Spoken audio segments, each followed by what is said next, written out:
Melrose Place Amy Locane star heading back to jail. One of the original stars of TV's Melrose Place has been sent back to prison for a drink-driving incident that left one woman dead. A former Melrose Place actress has been sentenced to more prison time for a fatal 2010 auto accident by a judge who appeared at times reluctant to follow the guidelines set by an appeals court that had ruled her initial sentence and a second sentence were too lenient. Amy Locane was given 5 years behind bars, but likely will serve about 20 months if her next appeal fails, her lawyer, James Ronco, said afterwards. Locane left court without commenting to reporters and is seeking to be free on bail pending her appeal. She served about 2.5 years of a 3-year sentence before her 2015 release and has completed a 3-year parole term. State Superior Court Judge Kevin Shanahan appeared to be sympathetic to Mr. Ronco's argument that double jeopardy should apply and void the resentencing, but ultimately he followed the appellate court's instructions. He praised fellow Judge Robert Reed, who imposed the initial sentences, as a respected jurist, but said Mr. Reed made 2 very serious mistakes here and all have suffered for it. An appeals court ordered Locane to be resentenced after determining the sentences imposed by Mr. Reed were insufficient for the crash that killed 60-year-old Helene Seaman and seriously injured Seaman's husband, Fred Seaman. Locane smashed into their SUV as they were turning into their driveway.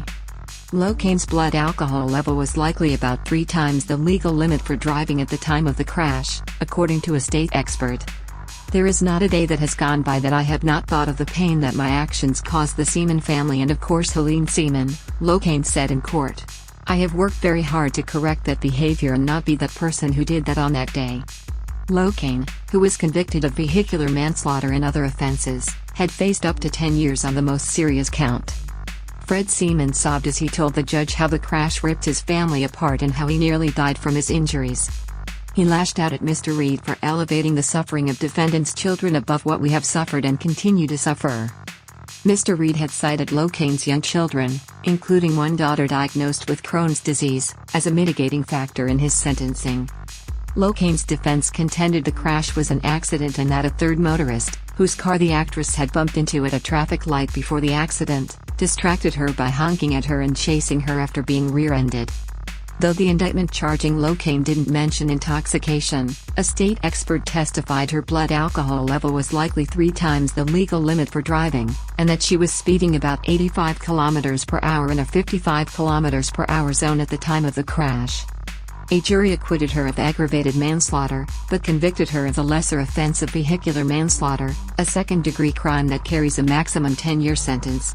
But Mr. Reed downgraded that to a third-degree offense and imposed the lightest sentence available. That prompted an appeals court in 2016 to order a resentencing. The panel instructed Mr. Reed to offer additional justification for his decision to downgrade the charge. After Mr. Reed gave Locane essentially the same prison sentence in 2017, an appeals court wrote last year that the sentence was a hair's breadth away from illegal, and ordered the lower court to try yet again. Locane acted in 13 episodes of the popular series Melrose Place and also appeared in several movies, including Cry Baby with Johnny Depp.